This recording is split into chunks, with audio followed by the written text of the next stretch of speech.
रहीम अस्सलाम वालेकुम। ये जी एक बहुत बड़ी ट्रेजेडी हुई है। आप सब ने सुना होगा कि रावलपिंडी के अंदर मोहम्मद मसूद नाम था और उनकी जॉब चली गई, जिसकी वजह से उन पर प्रेशर था बच्चों की फ़ीसों का।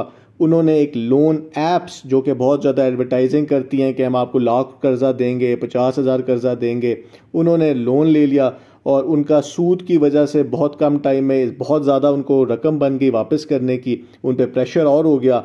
उन्होंने एक और लोन ऐप से कर्ज़ा ले लिया पुराने वाले कर्ज़े को वापस करने के लिए, और आखिर में वो अमाउंट बहुत लाखों में चली गई। और जो ये रिकवरी एजेंट्स हैं उनके प्रेशर से तंग आके जो ये हरासमेंट करते हैं, उन्होंने सुसाइड कर ली। तो एक बहुत ही ट्रेजेडी हुई है जिसको बचाया जा सकता था अगर गवर्नमेंट इन लोन ऐप्स को अच्छी तरह कंट्रोल करती। अब आपको पता है जैसे ही ऐसी कोई इंसिडेंट होता है तो FIA भी हरकत में आ गई है। उन्होंने इंक्वायरी खोल दी है, उन्होंने दफ्तर सील कर दिए हैं उस लोन ऐप्स के। वो इन्वेस्टिगेशन कर रहे हैं कि जो इनके पीछे रिकवरी एजेंट्स थे जो कि क्रिमिनल्स हैं, उनको आइडेंटिफाई किया जा सकते हैं। इसी तरह सिक्योरिटी एंड एक्सचेंज कमीशन जो कि इन ऐप्स को कंट्रोल करती है, उन्होंने भी एक लिस्ट जारी कर दी है कि कौन सी ऐप्स लीगल है, कौन सी इलीगल है। क्योंकि जो ये इलीगल ऐप्स हैं, ये तो जो इन पे तो कोई गवर्नमेंट का चेक ही नहीं है, तो ये आपका डाटा लीक कर सकती हैं, आपको ब्लैकमेल कर सकती हैं, आपको पैसे भी नहीं देंगी और आपका सारा डाटा इनके पास चला जाएगा।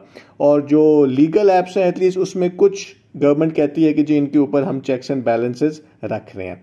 तो सबसे पहले हम देखते हैं कि जी SSCP ने जो लिस्ट जारी की है जिसमें लीगल ऐप्स हैं जो अप्रूव्ड है। NBFC कहते हैं नॉन बैंकिंग फाइनेंस कंपनी को, क्योंकि ये एक तरह से बैंक है और क्योंकि ये कर्जा भी दे सकते हैं जैसे बैंक देते हैं, लेकिन ये स्टेट बैंक के कंट्रोल में नहीं आते। तो सबसे पहली जो कंपनी है और जो ऐप है वो स्मार्ट कर्जा है। वो उसका लोगो भी आप देख सकते हैं। इसको उन्होंने कहा है कि जी ये SSCP से अप्रूव्ड है। दूसरी जिंगल क्रीड कंपनी की पैसावार एक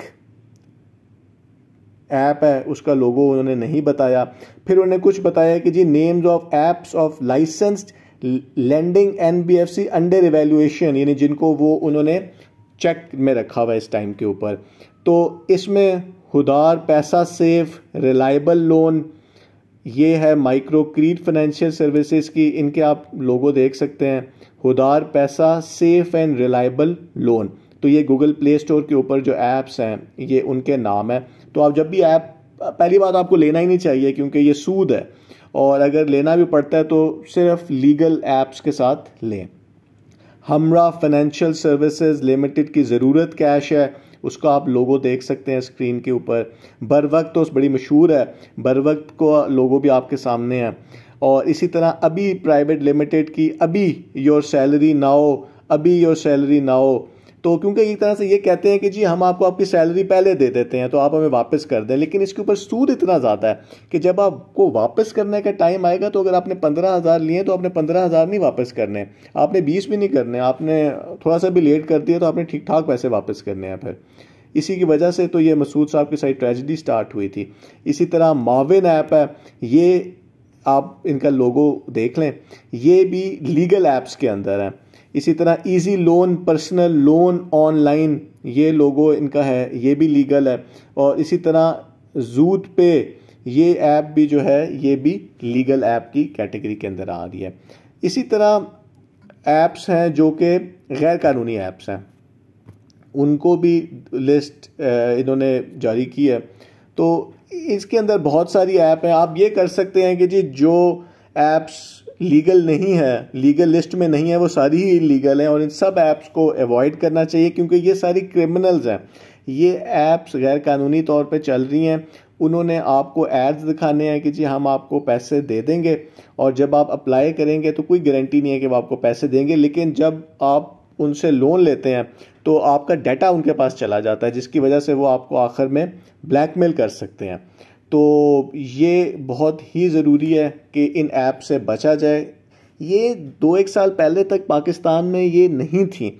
हुआ ये कि जो पिछली सिक्योरिटी एंड एक्सचेंज कमीशन की मैनेजमेंट थी, उन्होंने NBFC को बड़ी दिया कि जी वो पाकिस्तान में आएँ।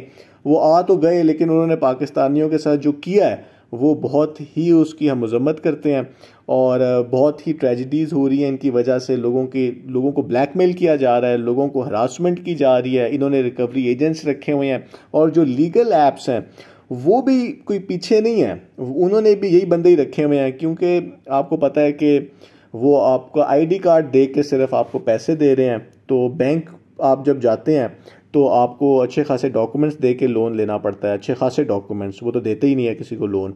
यहाँ पे आपको वो कह रहे हैं कि जी हम बस कुछ किए बगैर दे रहे हैं। तो यही तो उनका ट्रैप है जिसमें वो फंसाना चाहते हैं और उनको पता है कि आखिर में हम इस बंदे को इतना तंग करेंगे कि ये हमें ठीक ठाक पैसे वापस कर देगा। ये बहुत सुसाइड्स हुई हैं, इंडिया में बहुत ज़्यादा हुई हैं, श्रीलंका में बहुत ज़्यादा हुई हैं। बाहर के ममालिक में अब लोगों ने कंट्रोल कर लिया इसको, उन गवर्नमेंट्स ने, वो इनको नहीं चलने दे रहे। तो ये अब सारे पाकिस्तान और इन गरीब कंट्रीज़ के अंदर आ गए हैं। तो बहुत ट्रेजिडी है जी, और कोशिश करें कि अपने जानने वालों को भी बताएं कि इन ऐप से बच के रहें। बहुत बहुत शुक्रिया।